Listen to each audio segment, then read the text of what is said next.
നമസ്കാരം. Raf talk ഫുട്ബോളിലേക്ക് അവർക്കും സ്വാഗതം. ഏറെ പ്രതീക്ഷയോടുകൂടി അർജൻറ്റീനയിൽ നിന്ന് യൂറോപ്പിലേക്ക് വണ്ടി കയറിയതാണ് ക്ലോഡിയോ എച്ചവേരി. പക്ഷേ അധികം പ്രതീക്ഷിച്ച പോലെ കാര്യങ്ങൾ പിന്നീട് മുന്നോട്ട് പോകുന്നത് നമ്മൾ കണ്ടില്ല. സിറ്റിയിലേക്ക് എത്തി, അവിടെ നിന്ന് ലോണിൽ ബയർ ലെവർക്യൂസനിലേക്ക് പോയി. ഇപ്പോൾ അവിടെ ക്ലച്ച് പിടിക്കുന്നില്ല, തിരികെ പോരുന്നു. കോൺട്രാക്റ്റ് ടെർമിനേറ്റ് ചെയ്യുകയാണ് എന്ന വാർത്ത വരുന്നു. അദ്ദേഹത്തിനായിട്ട് മറ്റ് 2 ക്ലബ്ബുകൾ ഇപ്പോൾ രംഗത്തുണ്ട്. ജിറോണ രംഗത്തുണ്ട്, റിവർ പ്ലേറ്റ് അദ്ദേഹത്തിൻ്റെ പഴയ ക്ലബ്ബായിട്ടുള്ള റിവർ പ്ലേറ്റും രംഗത്തുണ്ട്. അപ്പോൾ സിറ്റിയിലേക്ക് ഉടൻ തിരികെ എത്തും. അവിടെ നിന്ന് എങ്ങോട്ട് എന്നുള്ളതാണ് ഇനി അറിയേണ്ടത്. ഇതാ ഫബ്രിസിയോ റൊമാനോ ഇതുമായി ബന്ധപ്പെട്ട റിപ്പോർട്ട് കൊടുക്കുന്നു. അദ്ദേഹം പറയുന്നു, ബയർ ലെവർക്യൂസനും മാഞ്ചസ്റ്റർ സിറ്റിയും ക്ലോഡിയോ എച്ചുവേരിയുടെ ലോൺ ഡീല് ജനുവരി മുതൽ ടെർമിനേറ്റ് ചെയ്യാൻ വേണ്ടി തീരുമാനിച്ചിരിക്കുന്നു. അവർ എഗ്രിമെൻറ്റിലേക്ക് എത്തിയിരിക്കുന്നു.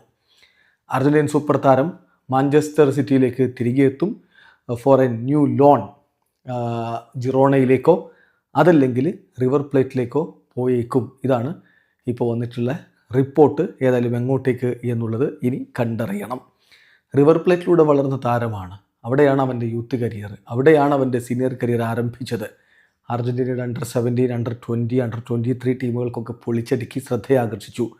സിറ്റിയിലേക്ക് എത്തിയിട്ട് താരത്തിന് അധികം അവസരം കിട്ടില്ലെന്ന് കണ്ടപ്പോൾ അദ്ദേഹത്തെ ബയർ ലെവർക്യൂസനിലേക്ക് ലോണിൽ വിട്ടു. ഇതിനിടയ്ക്ക് റിവർ പ്ലേറ്റിലേക്ക് ആദ്യഘട്ടത്തിൽ ലോണിൽ പോയിരുന്നു. പിന്നെ ഈ ഒരു സമ്മർ ട്രാൻസ്ഫർ വിൻഡോയുടെ സമയത്തൊക്കെ എത്തിയതിന് ശേഷം അദ്ദേഹം ബയർ ലെവർക്യൂസനിലേക്ക് ലോണിൽ പോവുകയായിരുന്നു. ഏതായാലും താരം ഇനി എങ്ങോട്ട് കണ്ടറിയണം. വീഡിയോ അവസാനിക്കുന്നു. ഫുട്ബോൾ ലോകത്തെ കൂടുതൽ വിശേഷങ്ങളുമായി റാഫ് ടോക്സ് വീണ്ടും എത്താം.